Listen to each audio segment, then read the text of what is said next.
All right. Good morning, guys. It's always morning. Um, I am going to talk about, do we survive death? So does our consciousness, our energy, whatever, our soul, you know, our identity, I don't know, whatever you want to call it. I'll just stick with consciousness. I'll stick with that word. Does it survive death, physical death? I think that practically that's probably the most important question to start with. Because I mean, if we don't survive death, if this is it, then I mean, really, like, what's the point of digging into all this stuff? What's the point of asking all these questions and trying to figure out, meaning and everything else? Like, I don't see much point in it. I think if this is it and we just die and that's it, there's nothing. I think that you might as well just enjoy your life and not think too deeply about any of this stuff.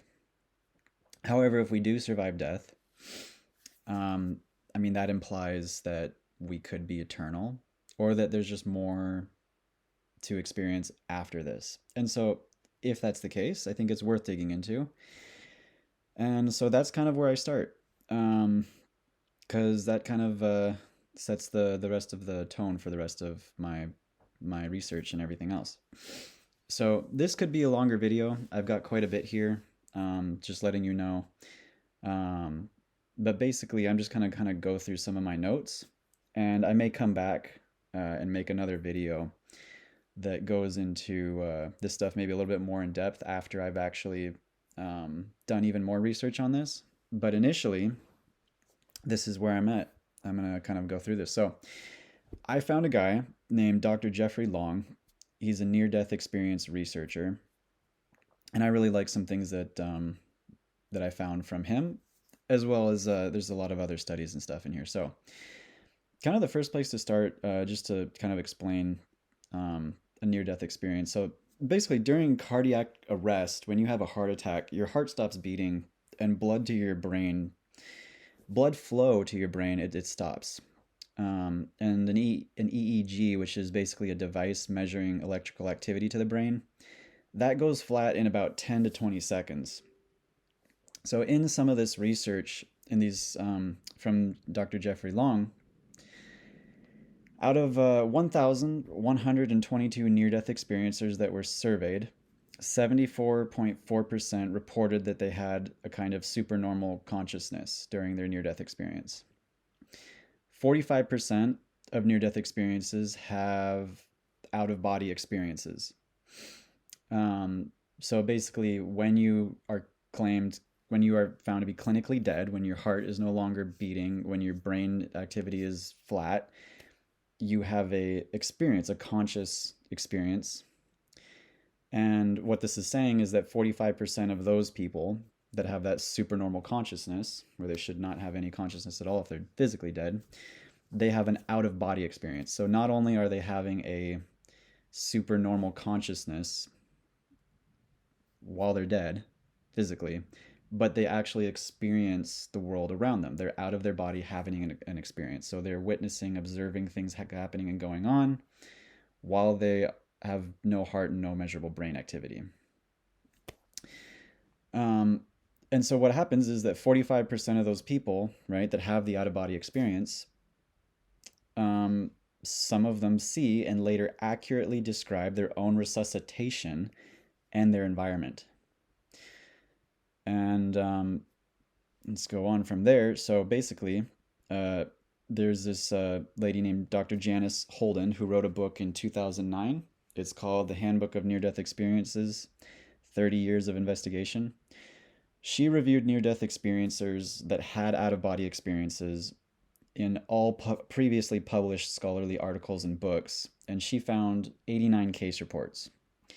92% were considered to be completely accurate with no inaccuracy when out of body experience observations were later investigated. So, what that means is that she basically looked at, from 2009 backwards, all the published scholarly articles and books about this phenomenon, found 89 of these cases where people had a near death experience as well as an out of body experience where they were seeing what was going on around them while they were clinically dead. And 92% of those people in those out of those 89 were considered to be completely accurate. So there's no inaccuracy when they investigated those situations. Another study here. So in 2010, there was a major study done of 287 near-death experiencers that also had out-of-body experiences, and it was found that 97.6% of them were accurate. And that book is called Evidence of the Afterlife, The Science of Near-Death Experiences. So this is all corroborated by near-death experiencers with out-of-body experiences that accurately described observations while they were clinically comatose, clinically dead, from a study in the Netherlands. So that study, that was done over 4 years, from 1988 to 1992. And all the patients studied in that period had been clinically dead from cardiac arrest, which is measured by the EEG, and they had been resuscitated. Patients were interviewed within a few days of that event, and they were followed up with 2 and 8 years later. 334 patients in all. 62 had near-death experiences, and out of those, 15 had this out-of-body experience. So to kind of give a example of what that kind of out-of-body experience is like, I'm going to just read a brief little story here to kind of illustrate this. And this is from a Dutch study. This is one incident. And this is very common. There's a lot of stories like this. Before I go into this one, I'll just tell you another one. There was actually a lady here in Seattle who died in a hospital and floated up above her body out of the top of the building in one of these experiences. She saw a shoe on the roof, and she was resuscitated, came back into her body in the hospital, and she literally told the people in the room, hey, there's a shoe on the roof. It's this color. It looks like this. You can go up and look for it. And they did. They went up to the roof and they found a single shoe that was like she described and brought it back. That lady's actually been interviewed. I've seen interviews of her on YouTube. It's a true story. She's from here in Seattle. So I'm just saying there's like a lot of these stories. So this one, I'll just quickly read it. So during a night shift, an ambulance brings in a 44-year-old, I don't know if I'm pronouncing this right, cyanotic comatose man into the coronary care unit. So he'd been found about an hour before in a meadow by passersby. After admission, he receives artificial respiration without intubation, while heart massage and defibrillation are also applied. When we want to intubate the patient, he turns out to have dentures in his mouth. So and this is like one of the doctors and nurses, I remove these upper dentures and put them into the crash car. Meanwhile, we continue extensive CPR. So this guy's out. After about an hour and a half, the patient has sufficient heart rhythm and blood pressure, but he is still ventilated and intubated. And he is still comatose. He is transferred from the intensive care unit to continue the necessary artificial respiration. Only after more than a week do I meet again with the patient, who is by now back on the cardiac ward. I distribute his medication. The moment he sees me, he says, "Oh, that nurse knows where my dentures are." And this is the nurse speaking. She says, "I am very surprised." Then he elucidates, "Yes, you were there when I was brought into the hospital, and you took my dentures out of my mouth and put them onto that car, and it had all these bottles on it, and there was this sliding drawer underneath, and there you put my teeth." And the nurse says, I was just basically describing, she says, "I was especially amazed because I remembered this happening while the man was deep in coma and the process of CPR. When I asked further, it appeared the man had seen himself lying in bed, that he had perceived from above how nurses and doctors had been busy with CPR. He was also able to describe correctly and in detail the small room in which he had been resuscitated, as well as the appearance of those present, like myself. At the time he observed the situation, he had been very much afraid that we would stop CPR and he would die. And it is true that we had been very negative about the patient's prognosis due to his very poor medical condition when admitted. The patient tells me that he desperately and unsuccessfully tried to make it clear to us that he was still alive and that we should continue CPR. He is deeply impressed by his experience and says he is no longer afraid of death. 4 weeks later, he left the hospital as a healthy man. So That's kind of a description of that's very common. Um, when you research, I mean, you can literally just go on YouTube and you can listen to people's stories about this stuff. But this is documented in a lot of books and a lot of studies. And I'm going to list all these at the in the video, and you can also I'll basically uh, list all those books as well for kind of further reading. A lot of those I want to go through. I haven't even some of them I haven't even gotten into or looked at, but this is just from all the online studies that you can just get for free. So what's crazy, I mean, that itself is amazing, and there's quite a few of those, right?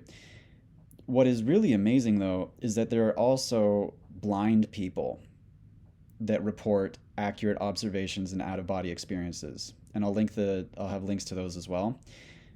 So basically, right, you have someone who dies clinically dead. They have a near death experience. So they have this normal consciousness where they, right, are aware, and they have an out of body experience. So they come out of their body and they see what's going on. But these are people that are physically blind. So they have an out of body experience and they see light for the first time and they see what's going on around them. And then they have accurate observations when they come back into their body describing what they saw, and they are physically blind. So that is amazing as well. Um, so there are reports. Um, like I said, there are reports of near-death experiences, out-of-body experiences containing observations that were accurate and also far away from the patients. So it's not always just that the patient comes out of their body and sees what's going on in their immediate surroundings, but far away. Um, so they observe events far from their bodies, way beyond possible physical sensory awareness, right? So it's not just like, oh, maybe they were in this comatose state and they heard things going on and their brain kind of formulated it. These were the events that they saw that were far enough removed that that's not possible, basically. So there's two studies containing 15 near-death experiences with corroboration of the near-death experiences, remote observations by others. Um, and I'll list those studies as well. Uh, let's see here. What else do I have?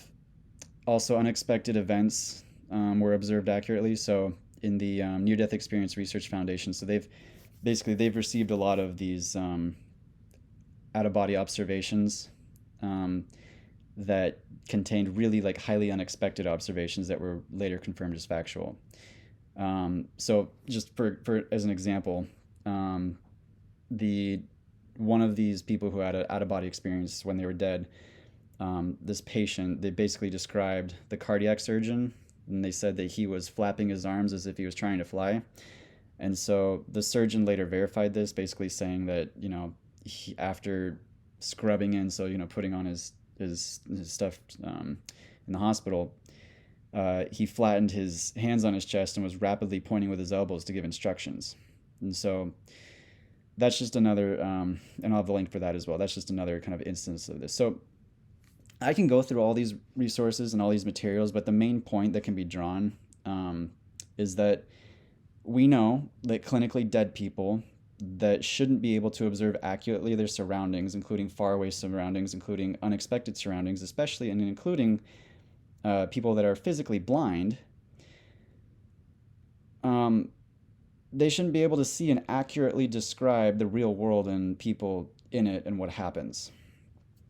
So, based on all of this, if we go back to my description in my first video of you have the three boxes, I think that this fits into the first box. So in my mind, where I'm starting is that consciousness survives death, and that's basically provable, or at least it's in the middle box where we have such a high degree of evidence that there's very little faith for me, at least. I don't need any faith to know, in my opinion, right, that this is true, that some part of us, some conscious part of us, survives death. Now, if you disagree with that, I would love to hear why, and I would love to dig more into that, because, like I said, what this is about for me is really kind of questioning everything and trying to look at everything from all sides and all angles. So that would definitely be helpful to me also, right? Like if you disagree and you say, well, what about this? I want to hear that because I want to dig into that and basically try to prove myself wrong, right? Like there's no other way I'm going to grow and learn. But as of now, if I were to try to, like, if I'm just have like this kind of foundation upon which I'm trying to build my beliefs, this is like the first block I've laid down in, on that foundation. And I'm just going to keep stacking and building on top of that, if that makes sense. So go ahead and check in the description below. I'm going to post links to these, all of these studies, right? And I'm going to also list some books that look awesome that most of them I haven't touched, but if I'm interested in reading them. If you guys ever read them, let me know what you think. I just want to give you guys resources and show you where I'm going for information. I love books. I love studies and all this stuff and reading and learning. Um, so that's it for this video. Where I want to go next is basically like, to me, the next logical question is, okay, if there's all this, basically, like I feel like this is just like there's proof that we survive death based on all this stuff. So if that's true, then to me the next logical question is, okay, if our consciousness survives death, did our consciousness exist before birth? And so that kind of gets into reincarnation. So that might be where I go in the next video. Either that, or maybe I'll talk more about some of my own personal experiences and background. But anyways, thanks for listening, guys. Like and subscribe, comment below, and have a good one.